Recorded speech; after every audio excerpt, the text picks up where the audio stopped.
obviously Sony didn't do CES in terms of TV announcements. It was PSVR 2 was the main attraction, as well as their Sony Honda EV vehicle, and there's some professional film equipment was being shown on their stand at CES, but no TV. So we were waiting a little while for this. So their press event was on the 22nd of February, but we had to keep everything under wraps until the 1st of March because it was all embargoed. It was the European launch event, so it wasn't just UK journalists that were invited along, and Sony did invite a lot of European journalists as well from all over Europe. So it was a big event. Everybody went in for the press conference where we were told about the models and so on, and then separated out into different breakout groups, which was done by country, and then into different demonstration rooms. So you had design where we looked at the new design of the TV. So the biggest change there is the A95K had a monolith design with a big stand and a slight lean back. Now it has 2 stands at either end of the set. They can be moved into 3 different positions.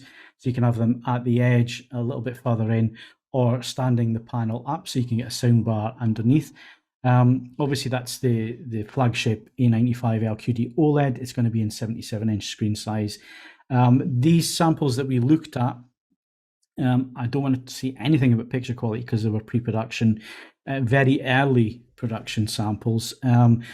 So much so that they did break now and again because they were very, very early samples. So I don't want to say anything about sound quality or picture quality because it wouldn't be fair. We'll wait till we get the actual retail samples in before we pass any judgment. However, the new QD OLED panels do look very good, the ones coming from Samsung Display. I spent some time with them at CES, and there is a big improvement there. You've got a better blue light from behind the EL level. The layer is much brighter. They're talking about figures of 200% brighter and all the rest of it. We'll take that with a huge pinch of salt, but they will be brighter. The color will be a little bit different this year, just in terms of the panel structure and so on. And there's a few other bits and pieces that have been added there in terms of processing and other bits and pieces.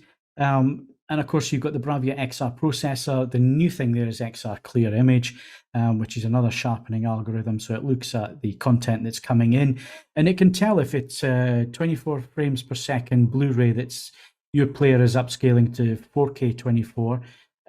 They are claiming that the processor is clever enough to understand that that is what's going on and to apply the processing to the right parts of the image based on what it's actually working out, which sounds very, very clever. We'll see if that actually works when we get stuff in for review.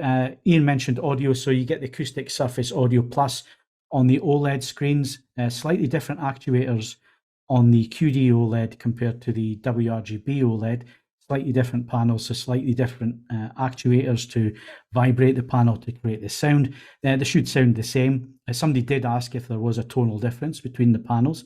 You know, you can trust the AV journalists to ask those types of questions. And the A95L is running the Pentonic 1000 chip from MediaTek. So it has 2 HDMI 2.1, 48 gigabits per second.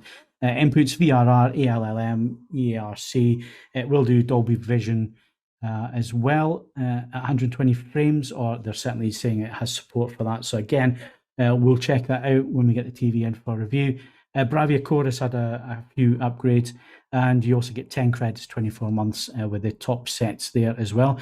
So that was QD OLED. Again, I can't pass judgment on the image quality just because it was a pre-production. The X95L, which is the mini LED, we had a couple of demonstrations with that in terms of picture quality.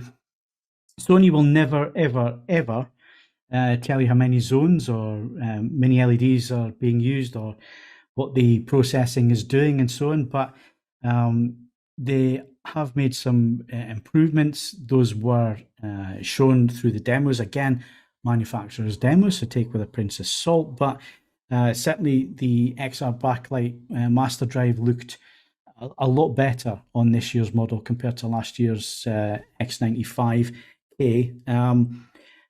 The areas where you're really going to notice it is there's less blooming suppression, so there's less of the highlights being dimmed down to stop the blooming around them.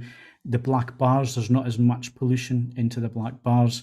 And again, it was shown next to a master monitor. They're going for that look. But they also added a new standard mode, which looks a lot warmer than the usual blue look that standard mode will have.